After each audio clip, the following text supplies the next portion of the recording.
দেখে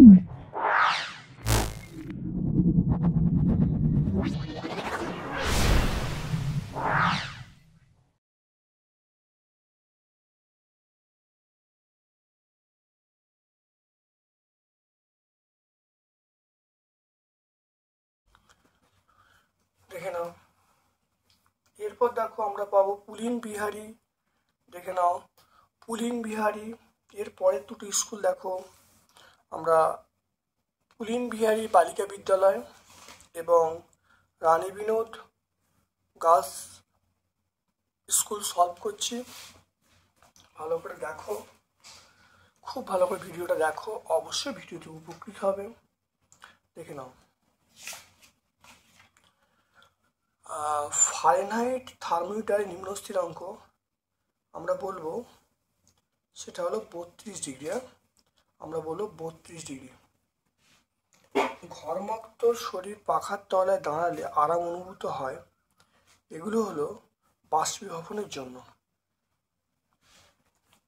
তারপর দেখো ঋণাত্মক তড়িতাধানযুক্ত কণা, ঋণাত্মক তড়িতাধান কণা আমরা বলবো ইলেকট্রন। সালফেট, সালফেট হলো, আমরা দেখে নাও সালফেট হলো SO4 2-। তারপর দেখে নাও তরল থেকে কঠিন অবস্থার পরিবর্তন হওয়ার নাম, তরল থেকে কঠিন অবস্থার পরিবর্তন হওয়ার নাম আমরা বলবো ঘনীভবন বলবো। সিজিএস পদ্ধতিতে তাপের একক, সিজিএস তাপের একক আমরা কি বলবো, আমরা ক্যালোরি বলবো। সিজিএস তাপের একক আমরা বলবো ক্যালোরি বলবো। আচ্ছা, বরফ গলনের লিন তাপ এটা বলবো 80 ক্যালোরি পার গ্রাম, 80 ক্যালোরি পার গ্রাম। 40 ডিগ্রি ফারেনহাইট, 40 ডিগ্রি ফারেনহাইট মানে বলা হয় 40 ডিগ্রি সেন্টিগ্রেড, 40 সেন্টিগ্রেড মানে কত ফারেনহাইট। দেখো 40/5 সমান F-32/9, এটা 8। দেখো তাহলে F সমান F-32 সমান আমরা 72, তাহলে F সমান 104, তাহলে 104 ডিগ্রি ফারেনহাইট। তাহলে আমরা এটা কত বলবো, 104 বলবো। তারপর দেখে নাও সোডিয়াম ক্লোরাইড এবং সিলভার নাইট্রেট বিক্রিয়ায়, দেখে নাও সোডিয়াম ক্লোরাইড এবং সিলভার নাইট্রেট বিক্রিয়ায় কী কী যৌগ উৎপন্ন হয়। সোডিয়াম ক্লোরাইড এবং সিলভার নাইট্রেট বিক্রিয়ায় দেখো আমরা সিলভার ক্লোরাইড এবং সোডিয়াম নাইট্রেট উৎপন্ন হয়। তাহলে NaCl প্লাস AgNO3 সমান AgCl প্লাস NaNO3 উৎপন্ন হচ্ছে, দেখে নাও এটা। তাহলে পেজ নাম্বার 99। এরপর দেখো মাটির কলসির গায়ে অসংখ্য ছিদ্র থাকে কেন। দেখো মাটির কলসির গায়ে অসংখ্য ছিদ্র থাকে, ওই ছিদ্রগুলির জল চুঁয়ে চুঁয়ে বার হয় এবং সঙ্গে সঙ্গে বাষ্পীভবন ঘটে। বাষ্পীভবনের জন্য প্রয়োজন লিন তাপ কলসি জল থেকে সংগ্রহ করে, ফলে কলসির জল তাপ হারায় এবং কলসির জল ঠান্ডা হয়ে পড়ে। পেজ নাম্বার 13 আমরা পাবো। দেখে নাও সমতা বিধান করতে বলছে, দেখে নাও সমতা বিধান করতে, দেখে নাও KClO3, এটা KCl প্লাস O2, এটা A, আর B একটা হলো NaOH প্লাস H2SO4 সমান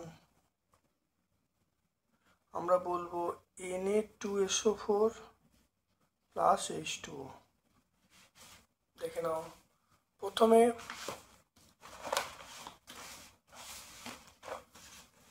এটা দেখে নাও, এখানে দেখো 2 দিলুম, 2 দিলে দেখো এখানে তাহলে 2 দেবো। অক্সিজেনটা কটা, অক্সিজেন দেখো 3 2 6টা, তাহলে অক্সিজেন আমি 3 দেবো। তাহলে এখানে 2 2 3 এটা দিলে দেখো সমতা বিধান হয়ে যাচ্ছে। এরপর দেখো 2 আছে, পরেরটা এখানে 2 আছে, এখানে আমরা 2 দেবো। দেখো হাইড্রোজেন কটা, দেখো হাইড্রোজেন দেখো দেখে নাও হাইড্রোজেন দেখো এখানে 2 2 4টে, এখানে হাইড্রোজেন কটা 2টো, তাহলে 2 দিলাম। এবার দেখো অক্সিজেন, অক্সিজেন 4টে, আর অক্সিজেন দেখো এখানে অক্সিজেন 4টে আর 2টো 6টা, তাহলে অক্সিজেন দেখো 4টে আর 2টো 6টা, দেখো মিলে গেল। এখানে দেখে নাও, তাহলে আমরা বলবো এটা আমরা বলবো Na2SO4, Na2SO4। এরপর দেখো ক্যাটায়ন অ্যানায়ন কাকে বলে উদাহরণ দিতে বলছে। ক্যাটায়ন দেখে নাও, ক্যাটায়ন অ্যানায়ন কাকে বলে? ধনাত্মক তড়িৎগ্রস্ত মূলককে ক্যাটায়ন বলবো, ঋণাত্মক তড়িৎগ্রস্ত মূলককে আমরা অ্যানায়ন বলবো। ক্যাটায়ন ধরো Na+ আর অ্যানায়ন আমরা বলবো Cl-।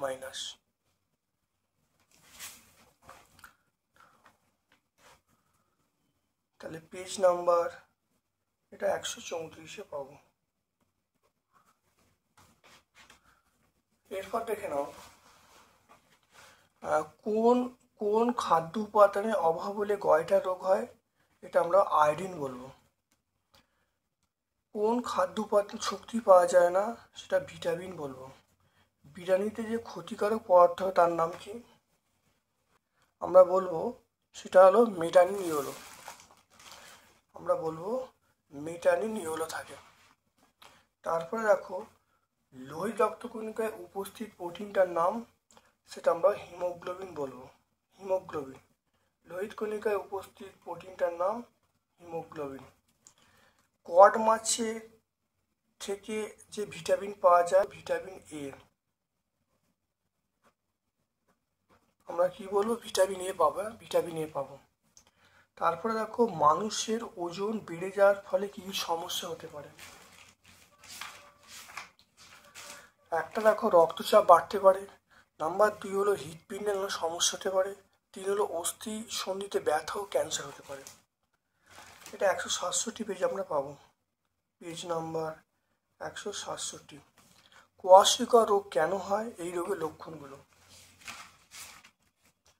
দেখো। কোয়াশিকর রোগের লক্ষণ হলো শিশুটি গাঢ় এবং পেট ফুলে যাবে, চোখগুলো ঠিকরে বেরিয়ে আসবে। কেন হয়? উপযুক্ত প্রোটিনের অভাব ঘটলে কোয়াশিকর রোগটা ঘটে। তাহলে পেজ নাম্বার 165-তে আমরা পেয়ে যাব।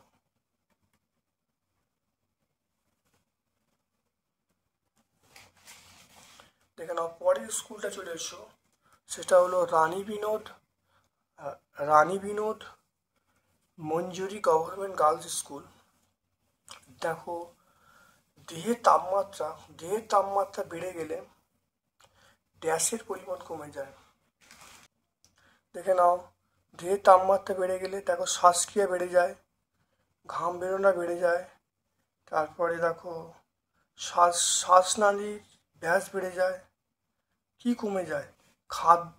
খাদ্য গ্রহণের পরিমাণ কমে যায়। তাহলে দেখে নাও খাদ্য গ্রহণ, তাহলে আমি এখানে কি লিখবো? খাদ্য গ্রহণ।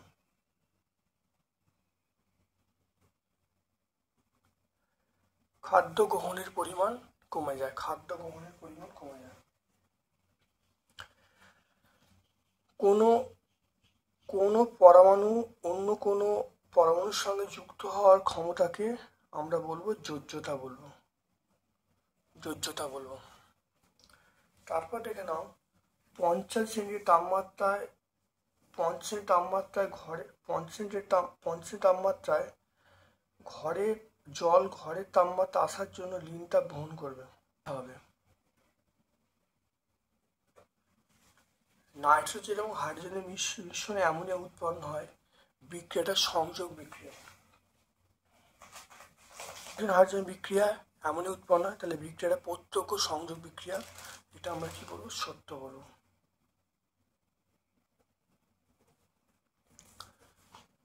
সত্য বলবো।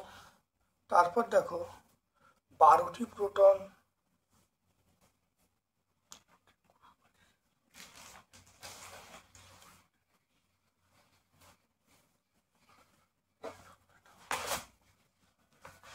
তারপর দেখো 12টি প্রোটন 14টি নিউট্রন সংখ্যা যুক্ত হলে পরমাণুতে পরিণত হলো। ইলেকট্রন সংখ্যা, পরমাণু ক্রমাঙ্ক, ভর সংখ্যা কত হবে?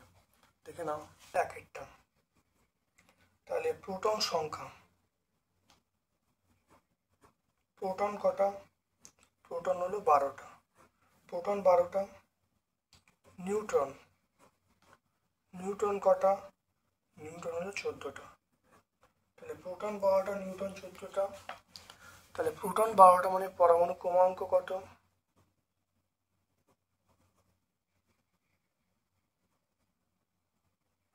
পরমাণু ক্রমাঙ্ক 12। ইলেকট্রন সংখ্যা কত?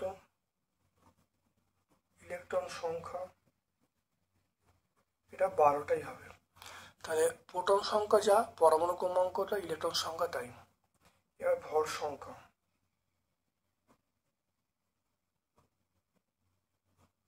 ভর সংখ্যা মানে প্রোটন সংখ্যা প্লাস নিউট্রন সংখ্যা।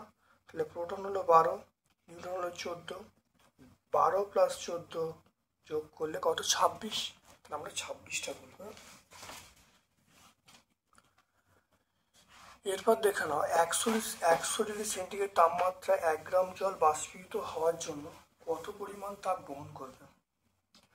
100 সেন্টিগ্রেড তাপমাত্রায় 1 গ্রাম জল বাষ্পীভূত হওয়ার জন্য কতটা গ্রহণ করবে?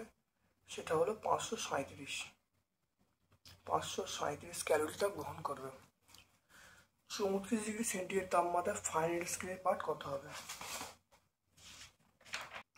দেখে নাও C/5 F -32/9। আচ্ছা, এবার দেখে নাও সি এর মান কত? সি এর মান 34।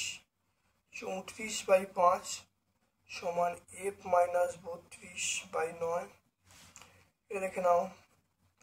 তাহলে F -32 এটা 34 × 9/5।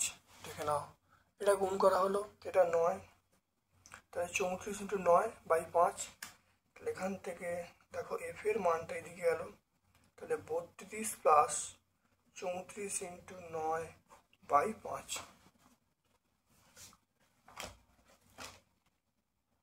এটা 5।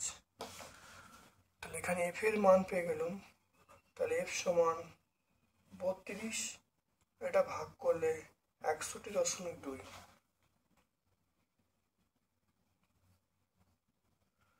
এটা দেখো তাহলে কত হবে? এফ সমান দেখো 93.2।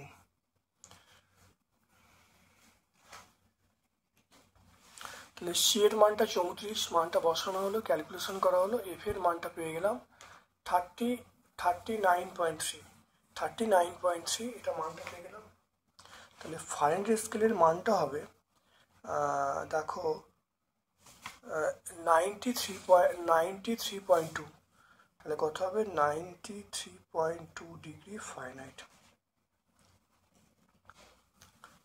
দেখো মানুষের লোহিত কণিকায় ড্যাশ নামক প্রোটিন থাকে, এটা হিমোগ্লোবিন।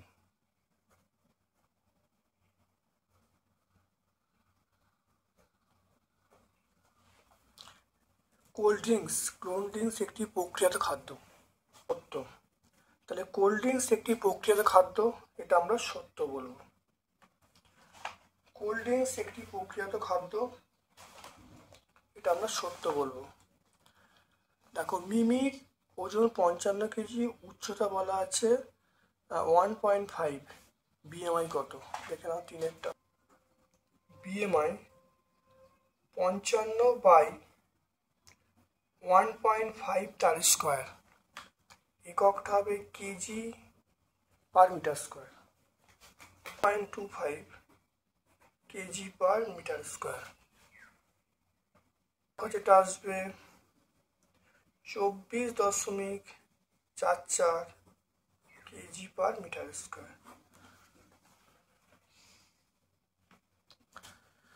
তাহলে বিএমআই হয়ে গেল, পেয়ে গেলাম এটা।